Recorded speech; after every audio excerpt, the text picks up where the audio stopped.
James Wintour here, obviously from retirement, the benefits side, as you'll know. Yes, I think the comments around regulation in the pension space are valid as well. I think in my experience, over a career going back almost 30 years, I can remember the days when comments from the Institute and Faculty of Actuaries, or the separate institute and faculty as they were then, were very influential when government regulation was being set. And in recent years, and perhaps following the Morris Review, it's been clear that our voice collectively as a profession has been much less welcome in government, or given much less weight, I think, than it was in the past. And I think it's not for any lack of desire or interest or imagination or anything like that from people in this space. But it would be good, I think, if that's something that collectively as an organisation and through the efforts of those on council, if we were able to change that. I wholeheartedly agree. So I agree with you. So my I think I was so Equitable Life and Morris Review. I don't work in the UK. I disengaged from IFoA in 1994 because I was doing other things. Disengaged in the sense that I was not active. But I came back in 2017, yeah. But I've read the History of Actuarial Thought, which document this very well. And I recognize half the characters in the book. So we have an intellectual retreat, yeah. And if I look at the behavior in 2017, 2018, I can see why it developed the way it did, because there was no ownership of the issue and it was difficult. The governance system produced rotating door of presidents, 1 year term, and whether we get the right council members and experience to do the influence is an issue for debate. Yeah, it's an issue really. So all these are what I call governance issue, and then whether we have the we had a good discussion at council the other day, or subset of council. Actually, there are still many capable people in the profession, but they have got disengaged. And I spoke to 10 to 12 of them in July, August, yeah. Senior people who are CEO and names which you recognize, yeah. And I just got an email from executive to see how we want to re-engage them, because they would not want to participate in an election for the council for different kind of reasons. But essentially, it's about leadership. If you want to influence it, you got to stand up, be counted, and you must have important things to say.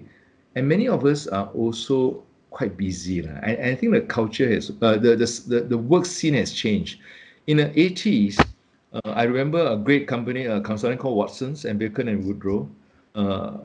Yeah, we are part of Watsons and Milliman, and they were used to have debates in Staple Inn, and it would be a big competition, right?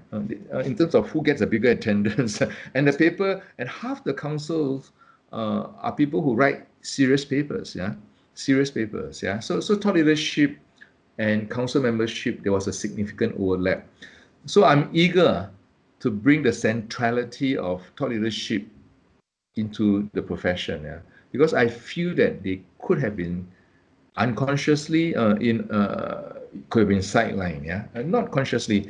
Partly because we have become when I joined the profession, I still remember vividly, we got 1,600 fellows, of which 1,005 are in UK, 50 in South Africa, and 50 in Australia, and those two eventually seceded from us.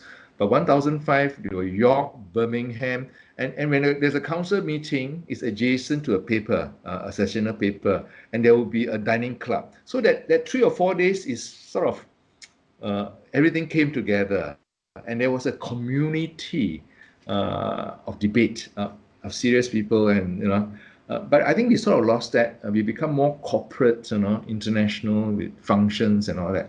But I don't think we can go back to the old days. Although the Scottish faculty still seems to do a very community type.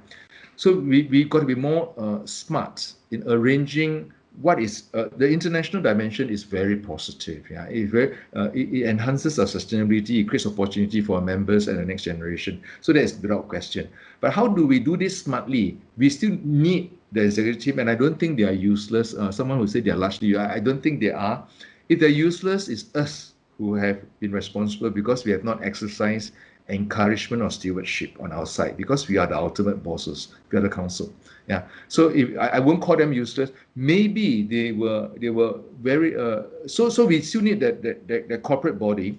The important thing is that we have encouraged them to respond to processes and rules, because we create the rules.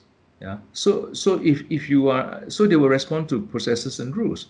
If you ask them to respond to outcomes and creativity and solution, and accept that some solutions might end up with shortcomings or failures in a digital world, to fail quickly is a good thing, then we might have a different outcome. And I'm not saying that we should shift 100%, because I think we got to manage this over time. So I wouldn't be as critical as your third questioner. I don't know who he is, but I agree with you.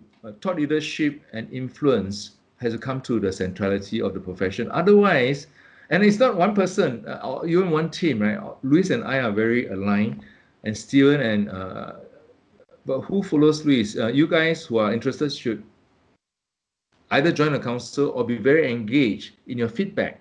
And I seriously want to encourage you to do that, because after all, this is our profession, right? It's not the executives' profession. They work for us. Is that okay, James? Yep. Thank you. Thank you very much for the question.